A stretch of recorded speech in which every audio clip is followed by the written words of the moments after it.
Il avait bâti sa demeure à main d'homme, mis pierre à pierre, bois sur bois, tuile sur tuile. Dedans, il avait fait rentrer cette jeune femme qu'il aimait. Ensuite, il avait fait rentrer les enfants. Du ventre de la mère jusqu'à la maison, il n'y avait pas grande différence. C'était clos, chaud et amical. D'elle, on sait que c'était une bonne mère. On sait qu'elle s'arrondissait année après année, enfant après enfant. On sait qu'elle aimait rire le soir, les joues embrasées et le sourire aux lèvres. Et on sait qu'elle mourut. C'est triste, mais sinon, il n'y a pas d'histoire. Se déroulent les drames, filent aux nœuds complexes, souvent figés par les larmes. L'homme regarde sa vie comme une vieille pomme. Dans ses deux mains, ses mains de caresse, il voit les rides de cette femme qu'il aime, son corps tremblant dans la lune. Les fils sont partis.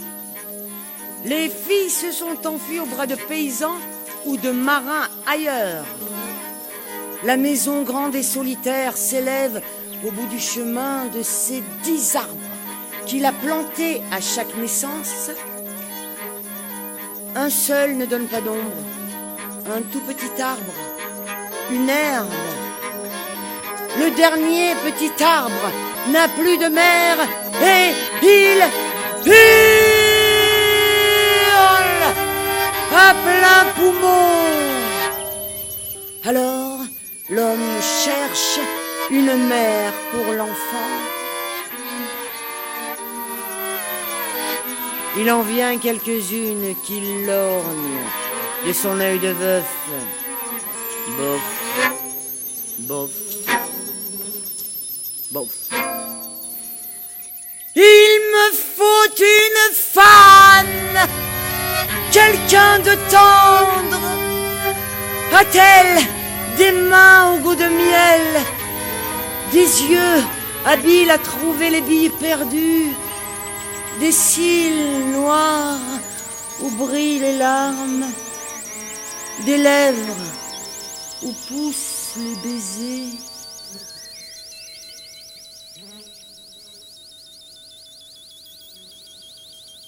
Il attend, et la maison si grande se replie sous l'hiver, un habit qu'on range dans une armoire. L'enfant vit avec lui dans cette écorce vide qui sent encore çà et là le parfum de sa mère tenace, comme celui de l'orange.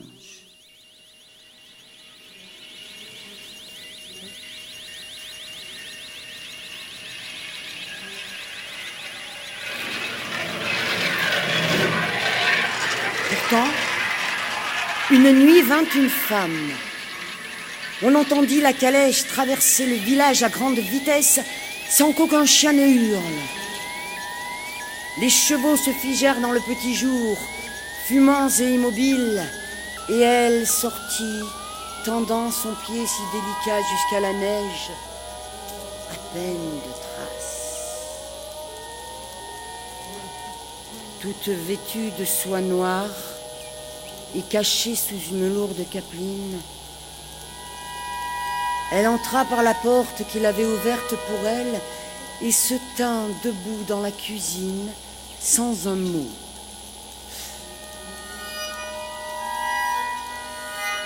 Lorsqu'elle retira sa capuche, il ne put s'empêcher de fermer les yeux et de courber la tête en inspirant.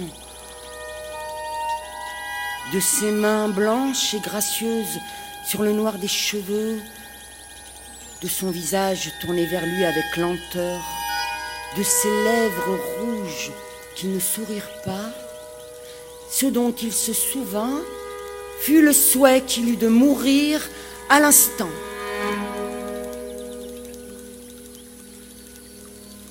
Je viens pour l'enfant. Je viens pour l'enfant. Je viens pour l'enfant. Je viens pour l'enfant. Je viens pour l'enfant. Je viens pour l'enfant. Je viens pour... Oui! Où est-il?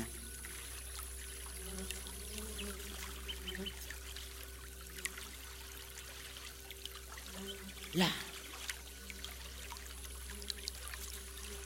La mort prend l'enfant, le cueille ainsi qu'une ombre, et le berce jusqu'à ce qu'il s'éveille et rit.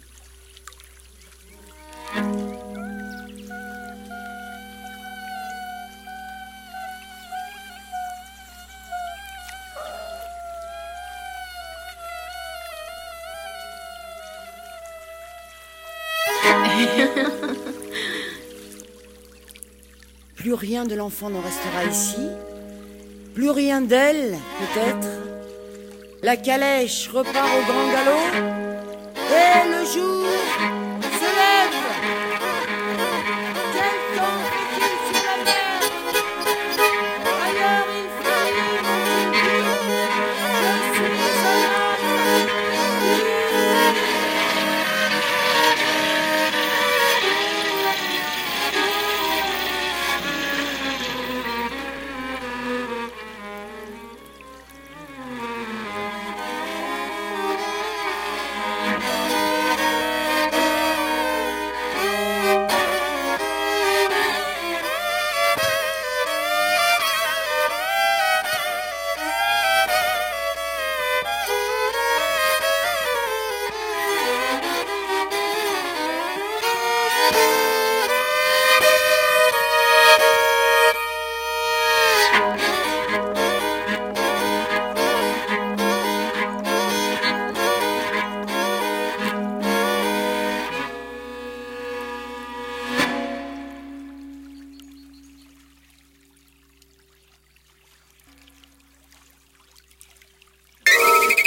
Il s'agit d'un grand domaine au milieu des brumes.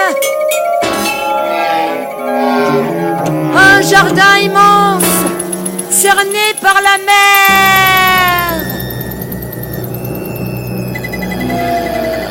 Ses eaux sont noires et sans substance. Parfois, le dos écailleux d'un serpent vient chercher en surface de quoi luire. Puis il repart se perdre dans l'ombre et alimente le ventre du mystère.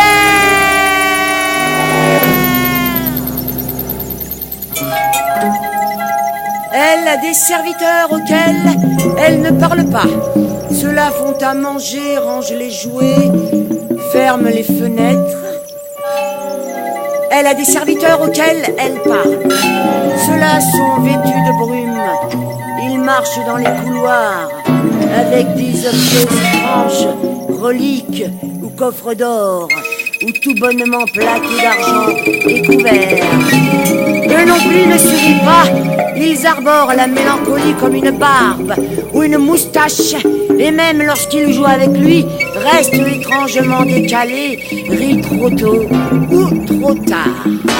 Je joue, je cours, je ris, je marche, je mange, je boude, je chante, je vis avec les morts. Les fantômes me trichent au jeu. Il faut que j'invente et que je ruse pour passer entre les murs alors que il leur suffit de vouloir. Je ris, je marche, je mange, je boude, je chante, je vis avec les morts. Les fantômes grincent quand je ris et rient quand je grince. Pour eux, c'est facile. Je cours, je ris, je marche, je mange, je boude, je chante, je vis avec les morts.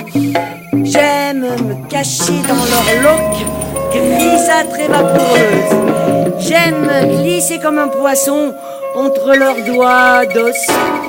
J'aime grimper sur leurs épaules d'ombre et voler sur leurs nuages en poursuivant les anges. Je cours, je ris, je marche, je mange, je boude, je chante, je vis avec les morts. 1, 2, 3, soleil! Je me retourne et je vois le spectre vêtu d'or a bougé une phalange. 1, 2, 3, soleil! Eh, fantômes de guerre, les Mongols, vous avez souri, j'ai vu le ciel derrière. 1, 2, 3, soleil! Oh non, monsieur le scribe, ne laissez pas vos os en arrière. Je cours, je ris, je marche, je mange, je boude, je chante, je vis avec les morts. Revenons, revenez, momie, mimez-nous, spectre spectateur, jouez avec moi à ça.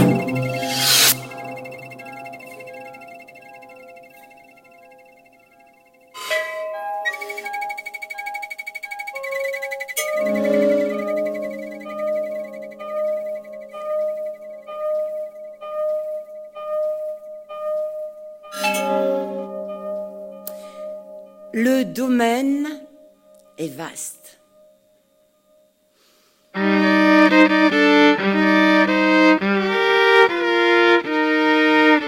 Chaque lieu a sa parole, sa chambre est forêt et bruisse d'oiseaux et de légendes.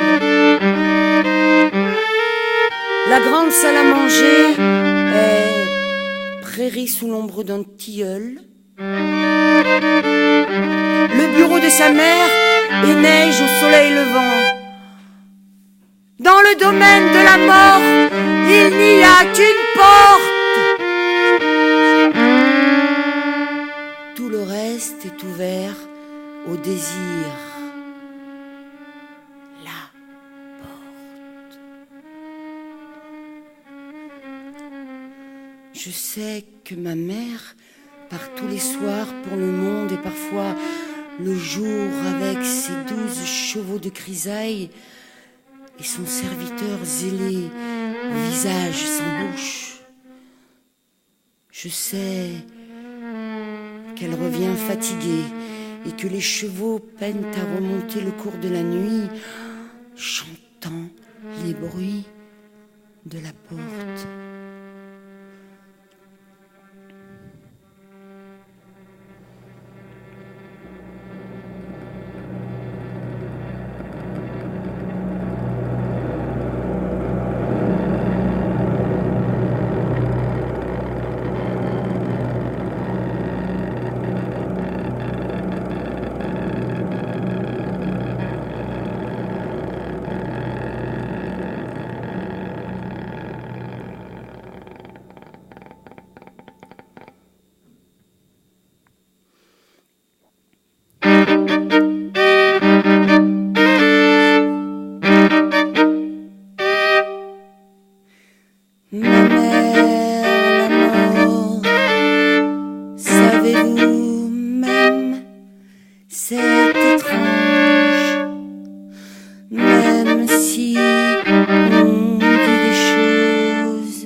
La porte est fermée.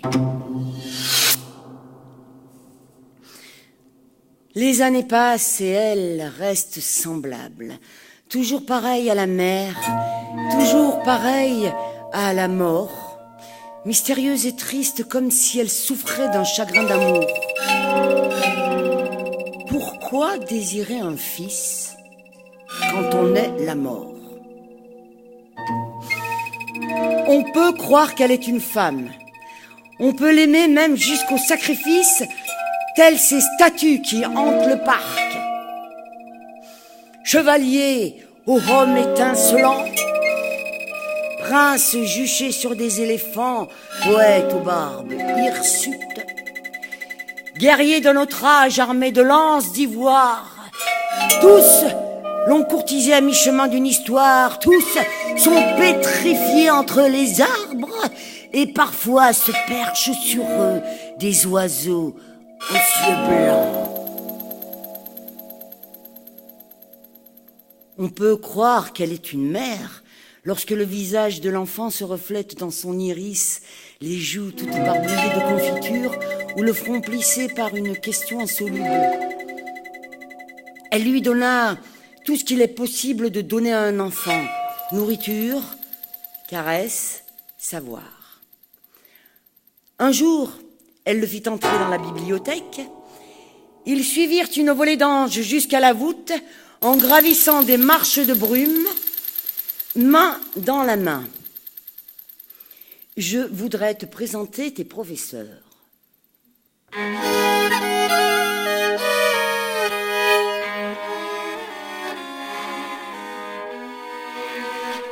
Ils étaient là, rangés comme des livres. Et lentement, ils sont sortis des étagères, grimaçant dans la poussière.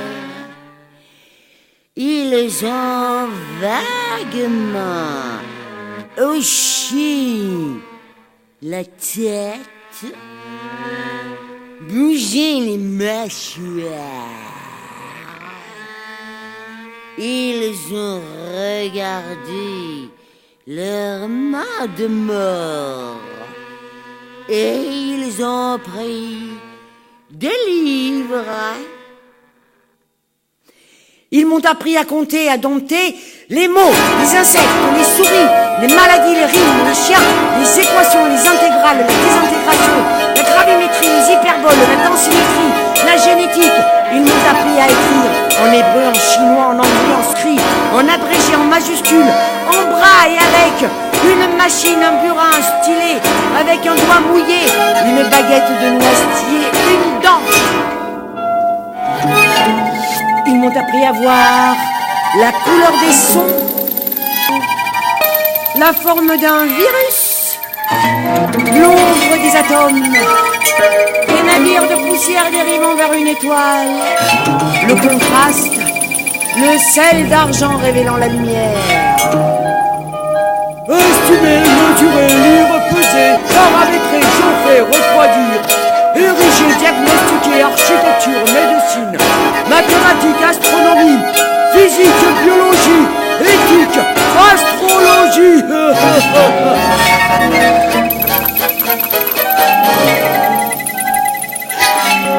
L'enfant riait quand leurs dents déchaussées ruisselaient sur les livres. Ou encore quand leur crâne poussiéreux grinçait comme une ardoise. Quand un moment assoupi, le doigt levé en l'air, le philosophe s'écroulait comme une tour de cartes. Ou encore, lorsque le géomètre, tirant au cordeau d'arpenteur les lignes des cathédrales, s'emmêlait les métacarpes dans ses ficelles.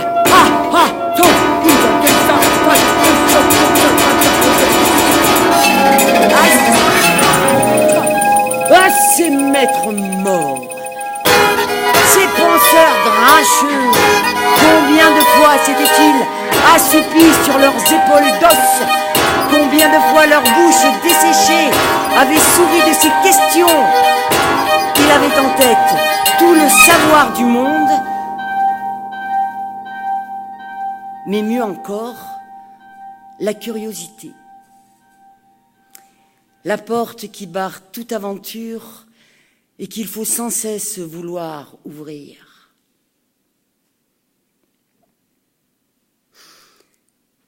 Il grandit, son corps d'enfant peu à peu s'usa, il devint un homme. Dans son corps, la marque du père, dans son visage, la franchise de sa mère, la vraie, et dans son regard, quelque chose d'elle, la mort, un grain noir.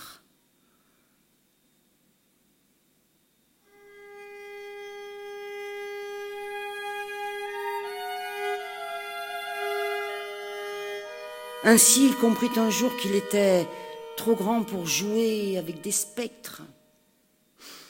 Il jeta ses valises sur son lit et ils vinrent tous et emplirent ses bagages de vêtements dépareillés, de livres jaunis, d'objets inutiles mais précieux, de talismans, de potions de lune, de magie desséchée, de sourires. Ils sortirent de leur cachette leurs plus précieux souvenirs et les lui donnèrent simplement.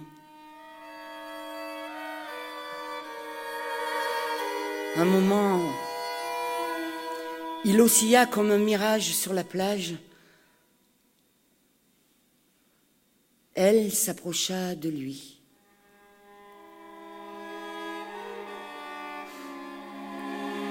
Tu vas quitter cette demeure, partir pour le monde, marcher sur la terre.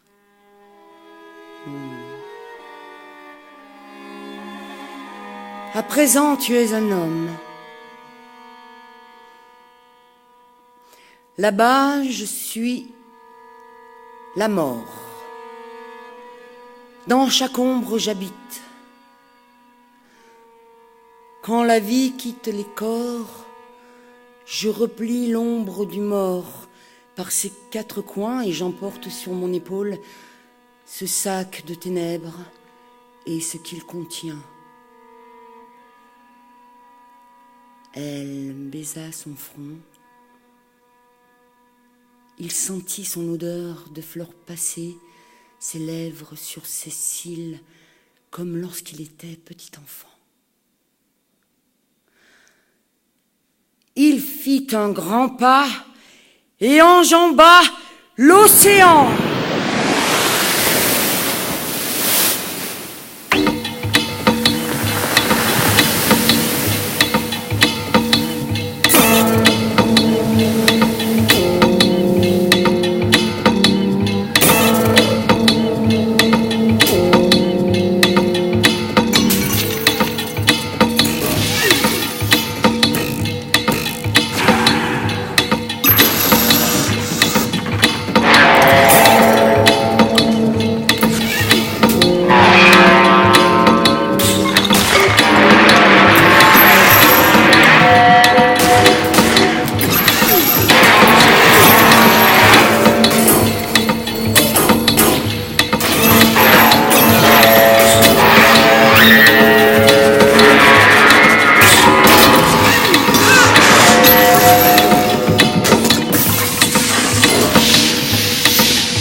Une ville, monceau d'histoire sans ordre.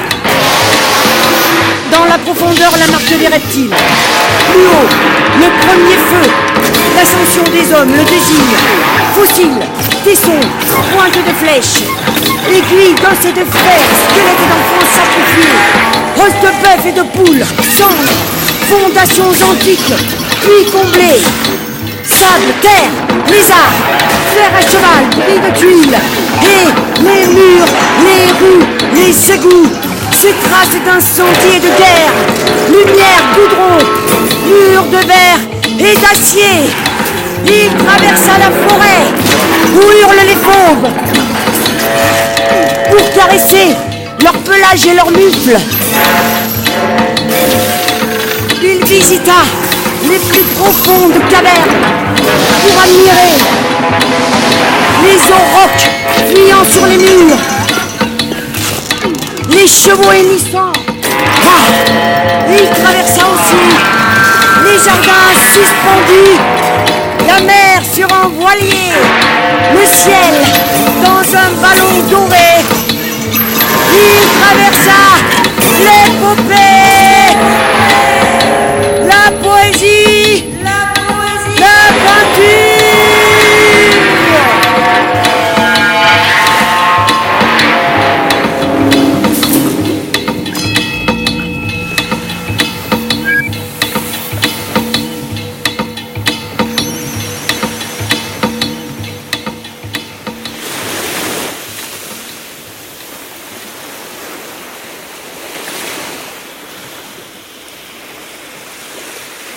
Il mit pied sur terre.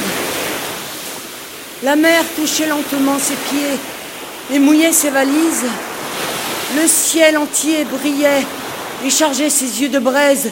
Il tomba à genoux dans l'eau, le poids du monde sur les épaules, et resta ainsi courbé pendant que la mer se retirait sous lui et le laissait seul au milieu de ses bagages échoués.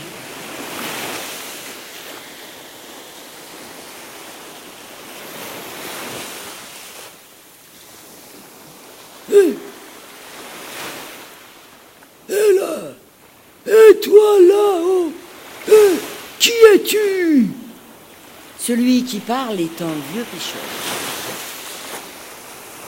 Tu sais que tu vas t'attraper la mort, là, le cul dans l'eau. Ici, c'est la mer, et on entre dans les froidures.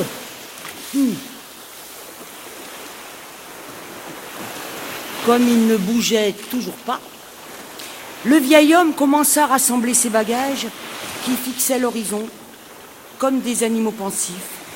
Beaucoup de coffres, dis donc, pour un seul homme. Oh là là. Silence. Bon, écoute, j'ai une cabane là pas loin et j'ai fait de la soupe. Alors on viendra chercher tes affaires avec la charrette tout à l'heure. Allez, viens. Oh, viens. Allez. Allez, viens. Allez. Oh, viens. Oh, viens. Allez, viens. Allez. Oh, allez. Viens. Allez, quoi. Il se leva et le suivit. Ses pas étaient trop grands, comme ceux d'un échassier.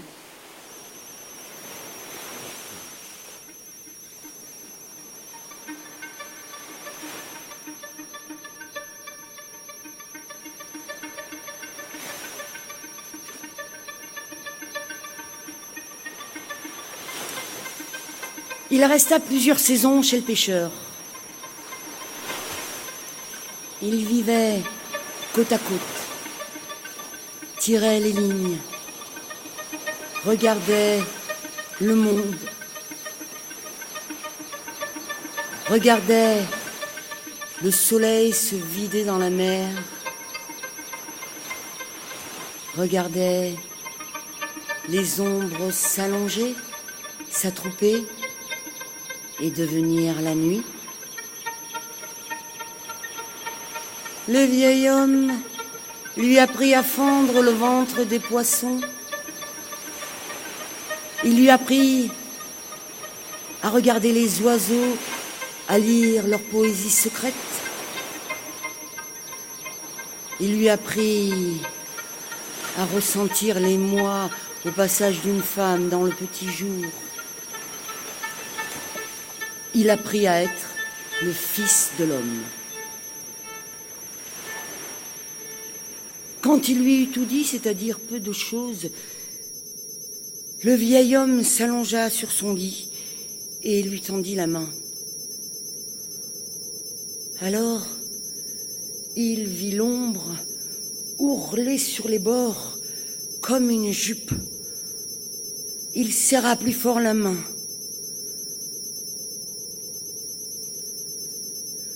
La mort prit l'ombre par ses quatre coins. Elle fit un nœud comme on fait un baluchon. Puis elle se redressa et se tourna vers lui qui pleurait doucement sur cette main déjà froide.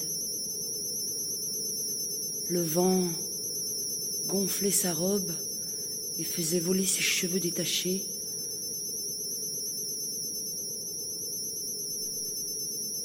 Puis elle disparut. Le monde reprit forme et il resta seul. Marcher. Marcher. Marcher. Marcher. Marcher. Marcher. Marcher. Marcher. Marcher. Vider une valise après l'autre, hop, les mettre l'une dans l'autre, comme par magie, ou à la manière des hommes, c'est-à-dire oublier, laisser au bord du chemin ce qui n'est plus nécessaire pour vivre.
Il est arrivé dans la ville avec la première charrette vide, mais dégageant une odeur de pourriture et d'incendie. La mule famélique au regard doux de Madone. Le convoyeur, bouche cachée derrière un chiffon. Ah, ah, ah, ah. Ici, ça pue la mort, petit. Que cherches-tu?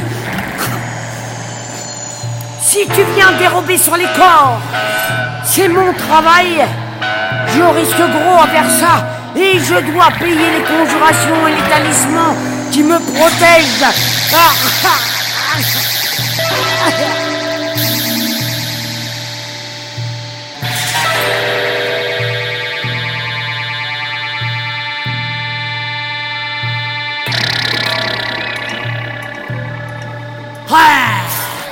Si tu ouvres si grand la bouche, la peste va entrer tout aussi la ville.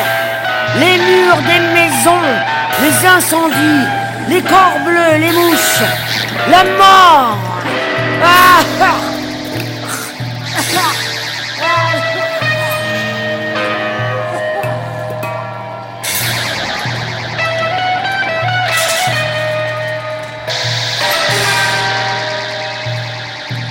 Il est entré dans la ville, et là aussi, la mer s'est retirée sous lui.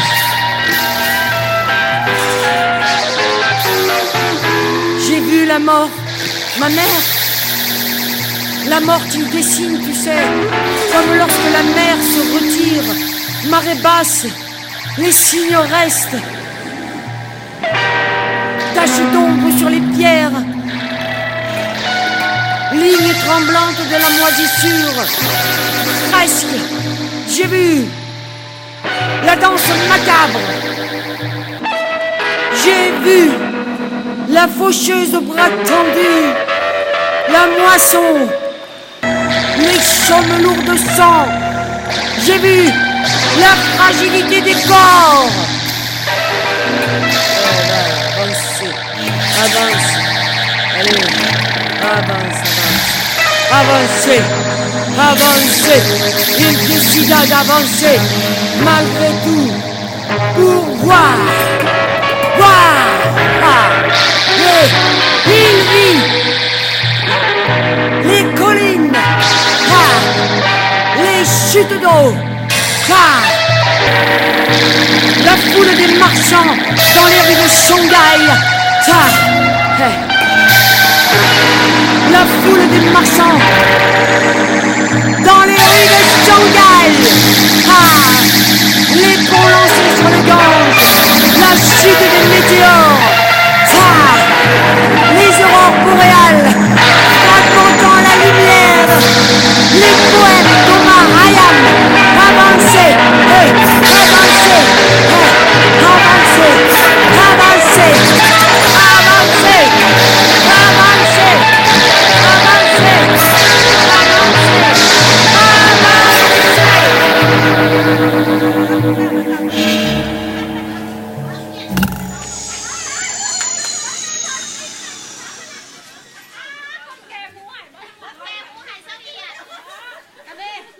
Il ouvrit la dernière valise. À l'intérieur, il y avait un scalpel et le sourire d'un médecin. Il les prit l'un et l'autre. Il entendit le rire d'un de ses maîtres morts, le contact fugace de ses doigts osseux sur son poignet. Il claqua les fermoirs de cuivre et se retourna. Devant lui s'ouvrait une rue humide de pluie. Il entra visiter son premier patient. Il avait oublié d'où il venait. Il devint un médecin célèbre. On admirait en lui son énergie sans limite, la force qu'il mettait à lutter contre la mort. On aimait aussi sa tendresse, sa main fraîche posée sur le front des malades, l'attention qu'il portait à la souffrance. Il disait: moi, je renoue le fil comme un marin ravote ses filets, mais sans plus. On disait qu'il luttait terriblement, hurlant parfois comme un loup. On disait qu'il parlait à l'ombre tassée à la droite des morts, ou bien qu'il se taisait, fixant désespérément ce lieu obscur, ce sac de nuit posé sur le bord du lit, là où la dernière expiration se pose pour prendre de l'élan et s'envoler.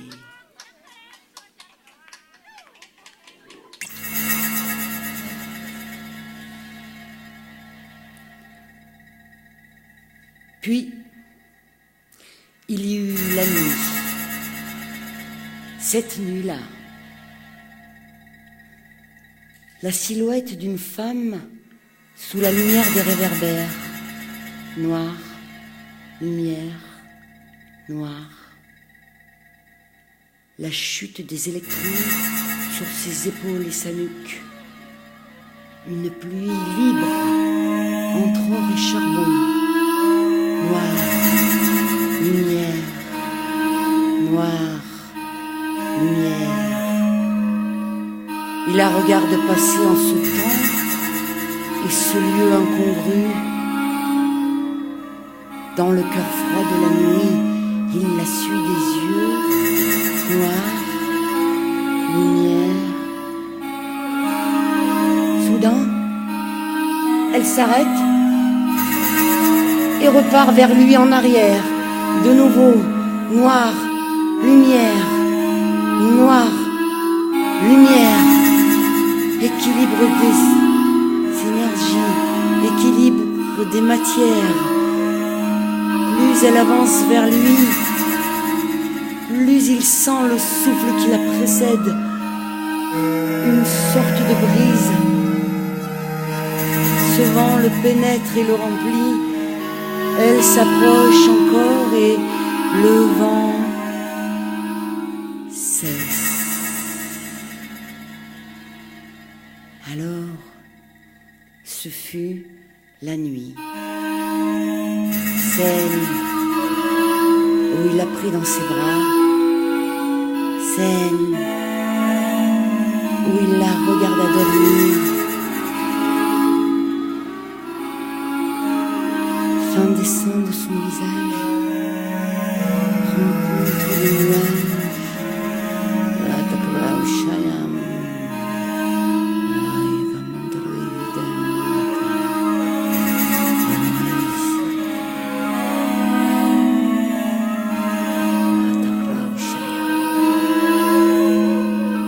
dans les corps, l'eau qui roule, les mers qui se versent l'une dans l'autre et se racontent.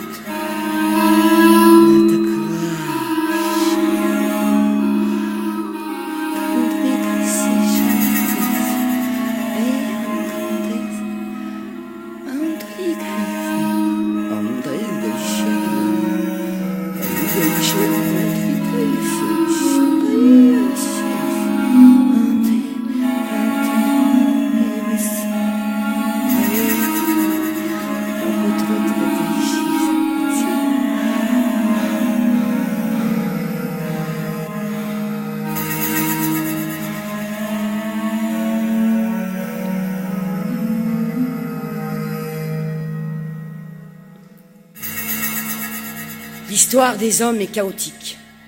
Un temps, on élève les jardins sur les murailles, on emprisonne le soleil dans les tours, on libère la force du vide. Le temps d'après, on s'accroupit autour des feux pour durcir la pointe des épieux. Un temps, les villes abritent les bibliothèques. Un temps, les murs sont par terre et les rues puent la guerre.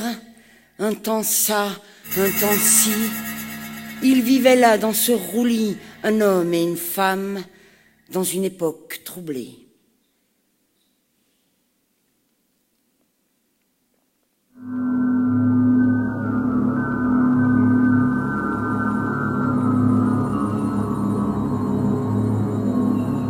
Puis, il y eut le jour où la belle se tint couchée à son tour.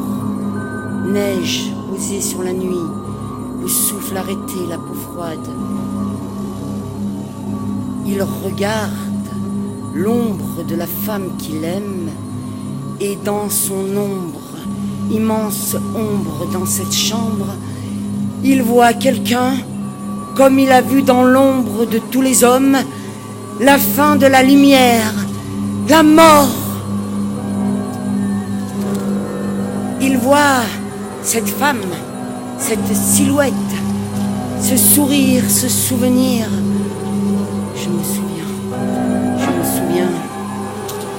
Je me souviens de la course dans le brouillard. Je me souviens de l'odeur de ses robes. Je me souviens de ses baisers sur mes cils. Je me souviens de ses colères. Je me souviens du rire des spectres dans la lune. Je me souviens des nuits. Je me souviens de t'avoir vue, mère, dans toute mort. Je veux que tu sortes d'elle. Je veux que tu me la laisses encore. Sinon je pleure ou je te tue. La mort le regarda avec ses yeux de mer et dans un sourire s'échappa. Non! J'arracherai ma belle du royaume des ténèbres. Il monte l'escalier sans fin, pénètre dans le château obscur, traverse les 7 enfers, fait jaillir son épée, ça, tranche le cou de l'hydre, ça, nettoie le miroir, suis la Gorgone. Jette au feu l'anneau de tous les désirs. Tue le chien à deux têtes. Avance dans le brasier des ronces. Atteins la tour. Abat les monstres. Écarte les rideaux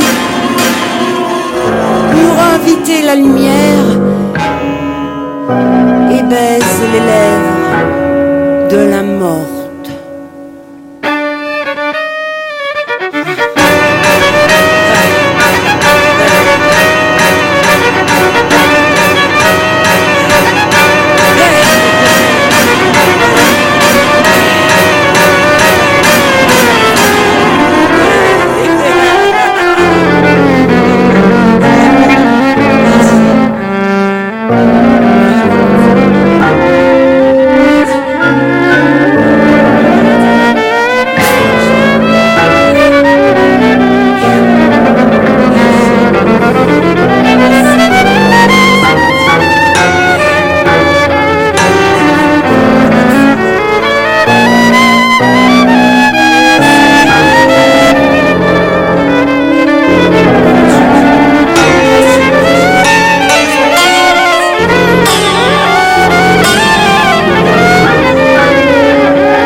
La jeune femme est désormais dans son lit, les yeux ouverts sur le matin.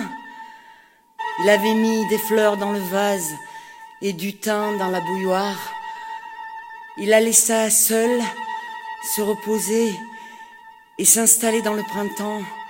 Elle lui avait dit « Bonjour ».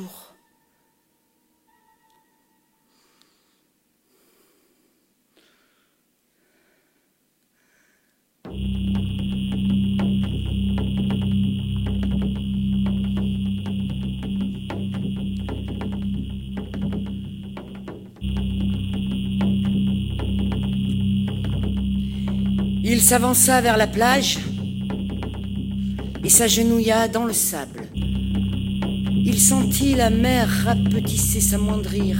Il sentit le ciel sur ses épaules. Il reconnut son appel, tendre mais ferme, comme lorsqu'il était enfant. Il revenait chez la mort. Il revenait chez elle. Il revenait, revenant à l'envers. Ah! Ils l'attendaient tous, serrés sur le perron gigantesque. Ces fantômes aux yeux de brume, ces serviteurs aux os fragiles, ces spectres aux sourires immobiles. Ils le saluèrent vaguement de la main et ils disparurent.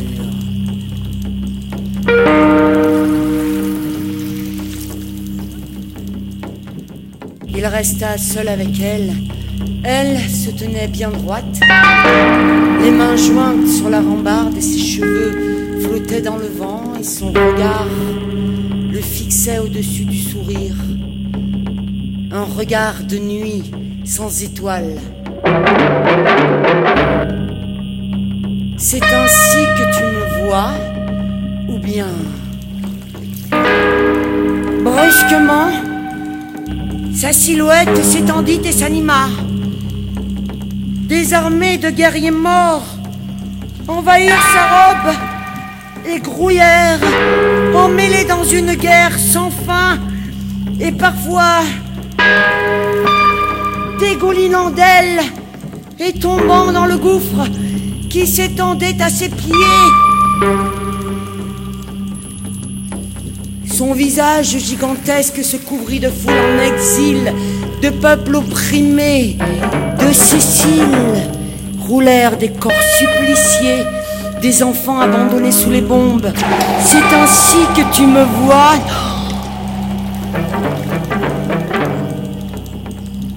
De sa bouche, il tomba des prisonniers lorsqu'elle répondit. Et pourtant...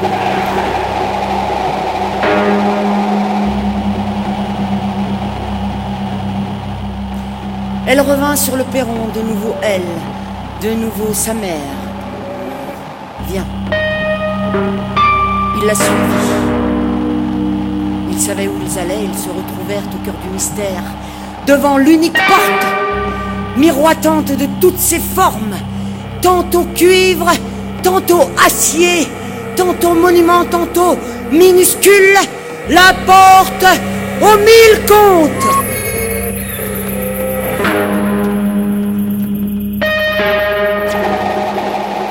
Il y eut le bruit d'une porte qui s'ouvre, la nuit et les étoiles.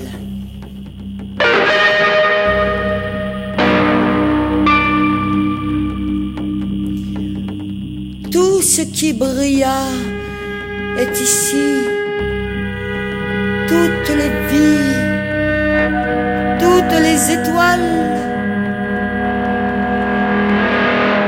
On dit que les étoiles mortes continuent de briller des milliers d'années après leur mort. Je le crois. Tout ceci est ma mémoire, un grand livre aux mots de lumière. Il suffit de savoir les lire.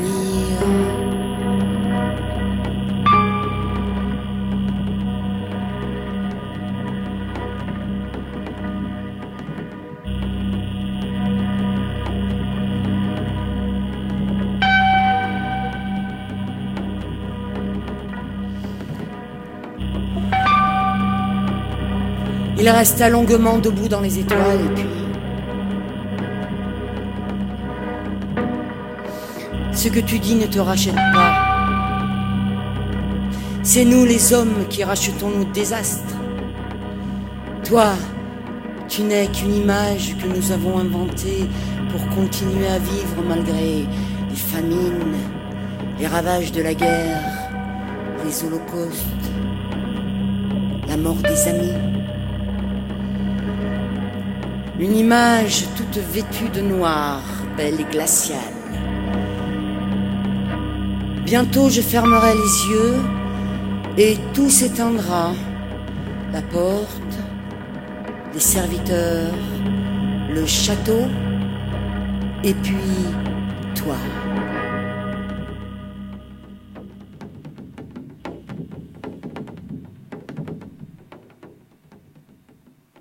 Alors, je ne suis qu'un poème. Elle s'avança dans les étoiles. Ses pieds s'appuyaient sur des soleils oubliés des constellations d'étoiles disparues.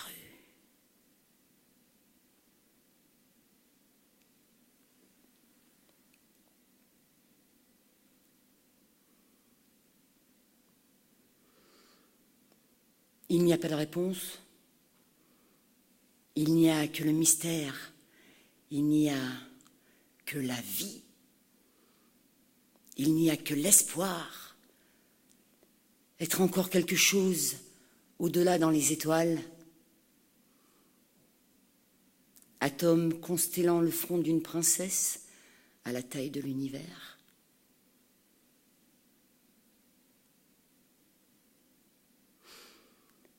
À genoux dans le sable, je suis un homme. Ceux qui me croisent me reconnaissent. Là est ma dignité.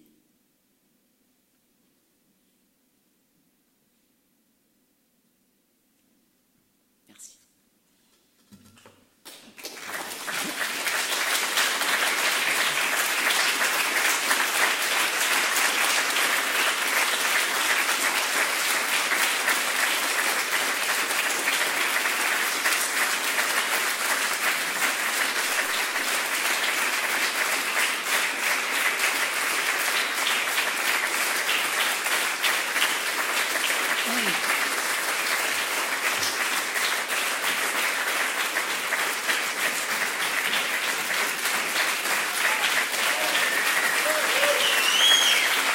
Merci bien.